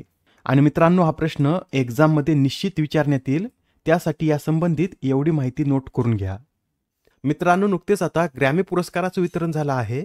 यावरच आधारित हा प्रश्न असून चंद्रिका टंडन यांनी त्यांच्या कोणत्या अल्बमसाठी बेस्ट न्यू एज अल्बम, ॲम्बिएट किंवा चॅन्ट अल्बम श्रेणीत सर्वोत्तम अल्बमचा पुरस्कार पटकावला? तर या ज्या चंद्रिका टंडन आहेत यांना त्यांच्या त्रिवेणी या अल्बमसाठी हा पुरस्कार मिळाला आहे. हा जो त्रिवेणी अल्बम आहे याची निर्मिती फोटोमध्ये दिसणाऱ्या या 3 व्यक्तींनी मिळून केला आहे. यातील या चंद्रिका टंडन आहेत. इतर 2 व्यक्तींची सुद्धा नावे नोट करून घ्या. यामध्ये दक्षिण आफ्रिकेचे बासरीवादक वॉटर केलरमन आणि जपानी वंशाच्या सेलिस्ट एरू मात्सुमोतो यांचा देखील सहभाग आहे. दक्षिण आफ्रिकेचे हे जे बासरीवादक वॉटर केलरमन आहेत यांना याआधीच 3 वेळा ग्रॅमी पुरस्कार मिळालेला आहे. या चंद्रिका टंडन भारतीय वंशाच्या अमेरिकन संगीतकार असून त्यांना यापूर्वी 2011 साली सोल कॉल अल्बमसाठी ग्रॅमी पुरस्कारात नामांकन मिळालं होतं, पण तेव्हा त्यांना पुरस्कार मिळाला नाही व आता प्रथमच त्यांना ग्रॅमी पुरस्कार मिळालेला आहे. त्यांच्याविषयी अधिक माहिती सांगायची झाली तर त्यांचा जन्म चेन्नईमध्ये झाला असून त्यांनी IIM अहमदाबादमधून आपले शिक्षण पूर्ण केलं असून त्या एक प्रशिक्षित कर्नाटक आणि हिंदुस्थानी गायिका आहेत. आणि विशेष म्हणजे चंद्रिका या पेप्सिकोच्या माजी CEO चंद्रानोई यांच्या मोठ्या भगिनी आहेत. बरं, यंदाची ग्रॅमी पुरस्काराची कितवी आवृत्ती होती? तर यंदाची ग्रॅमी पुरस्काराची 67वी आवृत्ती होती. यात जे इतर पुरस्कार देण्यात आले आहेत ते सुद्धा आपण पाहून घेऊया. यातील पहिले 3 पुरस्कार अत्यंत महत्त्वाचे आहेत. यावर एक्झाममध्ये प्रश्न विचारण्यात येतो. तर लक्षात ठेवा, रेकॉर्ड ऑफ द इयर हा पुरस्कार नॉट लाईक अस या गाण्यासाठी केंड्रिक लामर यांना देण्यात आला आहे. सॉंग्स ऑफ द इयर हा पुरस्कार सुद्धा नॉट लाईक अस या गाण्यासाठी केंड्रिक लामर यांनाच मिळालेला आहे. अल्बम ऑफ द इयर हा पुरस्कार बियॉन्से यांना काउबॉय कॉर्टरसाठी देण्यात आला. बेस्ट रॅप परफॉर्मर्सचा पुरस्कार केंड्रिक लामर यांना त्यांच्या नॉट लाईक अससाठी देण्यात आला. वर्षाचा नवोदित कलाकार हा चॅपल रोन ठरला आहे. सर्वोत्कृष्ट पॉप सोलो गाणं एस्प्रेसो ठरला असून याच्या गायिका सबरीना कार्पेंटर आहेत. सर्वोत्कृष्ट pop vocal album short and sweet ठरला असून सबरीना कार्पेंटर यांनीच हे गाणं गायलं आहे. सर्वोत्तम रॉक परफॉर्मन्स पुरस्कार नाऊ अँड देन, तर सर्वोत्कृष्ट रॉक गाणे हे ॲनी कार्क यांचं ब्रोकन मॅन ठरलं आहे. बरं, यंदाच्या या ग्रॅमी पुरस्काराचं आयोजन कुठे करण्यात आलं होतं? तर 2 फेब्रुवारी रोजी अमेरिकेतील लॉस एंजेलिस शहरात क्रिप्टोकॉम अरेना येथे याचं आयोजन करण्यात आलं होतं. बरं, हे ग्रॅमी पुरस्कार कोणाद्वारे देण्यात येतात? तर अमेरिकेच्या national academy of recording arts and सायन्सेसद्वारे हे पुरस्कार देण्यात येतात. आणि पहिल्यांदा हा पुरस्कार 1959 मध्ये देण्यात आला होता. नेक्स्ट क्वेश्चन, पहिल्या साहित्यभूषण या पुरस्काराने कोणाला सन्मानित करण्यात आले? तर हा जो पहिला साहित्यभूषण पुरस्कार आहे या पुरस्काराने मधु मंगेश कर्णिक यांना सन्मानित करण्यात आलं. मित्रांनो, महाराष्ट्र सरकारच्या मराठी विभागातर्फे पुण्यातील फर्ग्युसन या कॉलेजमध्ये 3रे विश्व मराठी संमेलन आयोजित करण्यात आले होते व त्या दरम्यानच मधु मंगेश कर्णिक यांना पहिल्या साहित्यभूषण पुरस्काराने सन्मानित करण्यात आलेला आहे. आता इथे फर्ग्युसनचा उल्लेख आला आहे तर याविषयी सुद्धा नोट करून घ्या. फर्ग्युसन या कॉलेजची स्थापना 1885 साली करण्यात आली असून याचे संस्थापक सदस्य कोण कोण होते? तर यामध्ये वामन श्रीराम आपटे, बाळ गंगाधर टिळक, विष्णू शास्त्री चिपळूणकर, महादेव नामजोशी आणि गोपाळ गणेश आगरकर यांचा समावेश होता. 2024 साठीचा डोगरी भाषेतील साहित्य अकादमी पुरस्कार कोणाला प्रदान करण्यात आला? तर आता 2024 साठीचा डोगरी भाषेतील साहित्य अकादमी पुरस्कार हा चमन अरोरा यांना प्रदान करण्यात आला असून त्यांना त्यांच्या एक होर अश्वत्थामा या पुस्तकासाठी हा पुरस्कार मिळाला आहे. बरं, आता 2024 साठीचा मराठी भाषेतील साहित्य अकादमी पुरस्कार कोणाला देण्यात आला? आता कमेंटमध्ये तुम्हाला सांगायचं आहे. पुढील प्रश्न, महादजी शिंदे राष्ट्रगौरव पुरस्काराने कोणाला सन्मानित करण्यात आले? तर हा जो महादजी शिंदे राष्ट्रगौरव पुरस्कार आहे या पुरस्काराने महाराष्ट्राचे उपमुख्यमंत्री एकनाथ शिंदे यांना सन्मानित करण्यात आलं. हा पुरस्कार त्यांना कोणाच्या हस्ते प्रदान करण्यात आला? तर ज्येष्ठ नेते शरद पवार यांच्या हस्ते त्यांना पुरस्कार प्रदान करण्यात आला असून या पुरस्कारामध्ये 5 लाख रुपये रोख, सन्मानचिन्ह आणि शिंदेशाही पगडी यांचा समावेश असतो. रॉटरडॅमच्या आंतरराष्ट्रीय चित्रपट महोत्सवात कोणत्या चित्रपटाने नेटपॅक हा पुरस्कार पटकावला? या प्रश्नाचं उत्तर आहे पर्याय क्रमांक 1 म्हणजेच बॅड गर्ल या चित्रपटाला हा नेटपॅक पुरस्कार मिळाला असून बॅड गर्ल हा एक तामिळ चित्रपट आहे. बरं, याआधी हा पुरस्कार कोणकोणत्या भारतीय चित्रपटाला मिळालेला आहे? तर 2019 मध्ये नासिर, 1999 मध्ये नोकर की कमीज, तर 1995 मध्ये विद्यायन या चित्रपटाने हा पुरस्कार पटकावला होता व त्यानंतर आता बॅड गर्ल या चित्रपटाने हा पुरस्कार पटकावला आहे. आता हा प्रश्न पहा, 78व्या बाफ्टा चित्रपट सोहळ्यात परदेशी भाषेतील सर्वोत्कृष्ट चित्रपटाचा पुरस्कार कोणत्या चित्रपटाने पटकावला? अत्यंत महत्त्वाचा प्रश्न आहे. या प्रश्नाचं उत्तर येतं पर्याय क्रमांक 3 म्हणजेच एमिलिया पेरेस या चित्रपटाने 78व्या बाफ्टा चित्रपट सोहळ्यात परदेशी भाषेतील सर्वोत्कृष्ट चित्रपटाचा पुरस्कार पटकावला आहे. बरं, हा प्रश्न महत्त्वाचा का ठरतो तर याच श्रेणीत पायल कपाडिया यांचा all we imagine as light हा चित्रपट सुद्धा नामांकित झाला होता, पण त्याला मागं टाकत या श्रेणीतील पुरस्कार एमिलिया पेरेस या चित्रपटाने पटकावला. याआधी 82व्या गोल्डन ग्लोब पुरस्कारातही पायल कपाडिया यांच्या all we imagine as light या चित्रपटाला नामांकन मिळालं होतं. तेथेही हा चित्रपट पुरस्कार पटकावू शकला नव्हता आणि येथेही या चित्रपटाच्या पदरी निराशाच आली आहे. बरं, यंदाचा हा बाफ्टा पुरस्कार सोहळा कधी आयोजित करण्यात आला तर 16 फेब्रुवारी रोजी लंडनमध्ये याचं आयोजन करण्यात आलं होतं. बाफ्टा म्हणजे काय तर ब्रिटिश अकॅडमी फिल्म अवॉर्ड असं याचं पूर्ण स्वरूप असून या पुरस्कारांची सुरुवात 1949 मध्ये करण्यात आली. यात इतर जे पुरस्कार देण्यात आले ते सुद्धा आपण पाहून घेऊया. सर्वोत्कृष्ट चित्रपटाचा पुरस्कार कॉन्क्लेव्ह या चित्रपटाने पटकावला. सर्वोत्कृष्ट दिग्दर्शकासाठीचा पुरस्कार ब्रॅडी कॉर्बेट. सर्वोत्कृष्ट अभिनेता हा ॲड्रियन ब्रॉडी ठरला असून सर्वोत्कृष्ट अभिनेत्रीचा पुरस्कार मिकी मॅडिसन यांनी पटकावला. सर्वोत्कृष्ट सहाय्यक अभिनेता किरण कल्किन. सर्वोत्कृष्ट सहाय्यक अभिनेत्री झो सल्दाना. सर्वोत्कृष्ट ॲनिमेटेड चित्रपट Wallace and Gromit vengeance most fowl आणि सर्वोत्कृष्ट माहितीपटाचा पुरस्कार Superman the Christopher Reeve story या माहितीपटाने पटकावला. नेक्स्ट क्वेश्चन मित्रांनो, आता नुकतेच राष्ट्रीय धन्वंतरी आयुर्वेद पुरस्कार प्रदान करण्यात आले आहेत. तर या राष्ट्रीय धन्वंतरी आयुर्वेद पुरस्काराअंतर्गत किती रोख रक्कम देण्यात येते? महत्त्वाचा प्रश्न आहे. या पुरस्काराअंतर्गत विजेत्याला 5 लाख रुपये देण्यात येतात. यंदा हे पुरस्कार 3 व्यक्तींना जाहीर झाले असून हे पुरस्कार पारंपरिक भारतीय औषधशास्त्राच्या क्षेत्रात बहुमूल्य योगदान देणाऱ्या व्यक्तींना आयुष मंत्रालयाद्वारे देण्यात येतात. यंदाचे 3 विजेते कोण आहेत तर नामवंत नाडी वैद्य आणि लेखक ताराचंद शर्मा, सुप्रसिद्ध विद्वान वैद्य मायाराम उनियाल आणि राष्ट्रीय परिषदेचे संस्थापक वैद्य समीर गोविंद जमदाग्नी या 3 व्यक्तींना या पुरस्काराने सन्मानित करण्यात आला आहे. टाइम मासिकाद्वारे प्रकाशित वुमन ऑफ द इयर 2025 या यादीत कोणत्या भारतीय महिलेने स्थान पटकावले? अत्यंत महत्त्वाचा प्रश्न आहे. या यादीमध्ये पूर्णिमा देवी बर्मन यांनी स्थान पटकावलं असून या यादीत स्थान मिळवणाऱ्या त्या एकमेव भारतीय आहेत.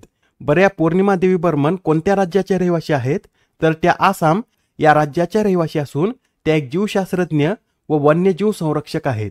त्यांनी 2007 पासून हरगिला पक्ष्यांचे संवर्धन आणि रक्षण करण्याचं कार्य सुरू केलं असून यासाठी त्यांनी हरगिला आर्मी या संघटनेची सुद्धा स्थापना केली आहे. या संघटनेचं वैशिष्ट्य म्हणजे या संघटनेत फक्त महिलांचा समावेश आहे.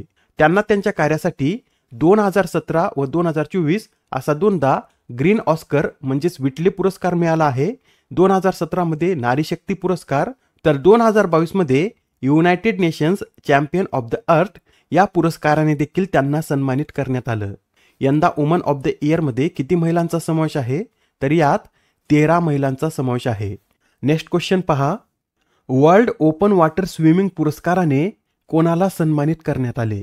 या प्रश्नाचं उत्तर आहे पर्याय क्रमांक 2 म्हणजे GRI यांना या वर्ल्ड ओपन वॉटर स्विमिंग पुरस्काराने सन्मानित करण्यात आले. आणि महत्त्वाचं म्हणजे हा पुरस्कार जिंकणाऱ्या GRI या पहिल्या भारतीय ओपन वॉटर जलतरणपटू आहेत. नॅशनल सेफ्टी काउन्सिल ऑफ इंडियाद्वारे कोणत्या विमानतळाला सर्वश्रेष्ठ सुरक्षा पुरस्काराने सन्मानित करण्यात आले? या प्रश्नाचं उत्तर आहे पर्याय क्रमांक 4 म्हणजेच मोपा आंतरराष्ट्रीय विमानतळाला नॅशनल सेफ्टी काउन्सिल ऑफ इंडियाद्वारे सर्वश्रेष्ठ सुरक्षा पुरस्काराने सन्मानित करण्यात आला आहे. आणि असा पुरस्कार मिळवणारे मोपा आंतरराष्ट्रीय विमानतळ हे भारतातील पहिलं विमानतळ ठरलं आहे. मोपा आंतरराष्ट्रीय विमानतळ म्हणजेच मनोहर पर्रिकर आंतरराष्ट्रीय विमानतळ व हे विमानतळ गोव्यात स्थित आहे. आता हा प्रश्न पहा. अलीकडेच ब्रिटनच्या प्रतिष्ठित मानद नाईटहूड या किताबाने कोणाला सन्मानित करण्यात आले? तर हा जो ब्रिटनचा नाईटहूड किताब आहे या किताबाने नुकतेच आता सुनील भारती मित्तल यांना सन्मानित करण्यात आलं. हे जे सुनील भारती मित्तल आहेत हे भारती एंटरप्राइजेसचे संस्थापक असून त्यांना भारत ब्रिटन या 2 देशांमध्ये व्यापारी संबंध प्रस्थापित करण्यासाठी हा नाईटहूड किताब देण्यात आला आहे. Next question. नुकतेच कोणत्या राज्यातील वन प्रकल्पाला स्कॉच या पुरस्काराने सन्मानित करण्यात आले? या प्रश्नाचं उत्तर आहे पर्याय क्रमांक 1 म्हणजेच नागालँड या राज्यातील वन प्रकल्पाला स्कॉच या पुरस्काराने सन्मानित करण्यात आले.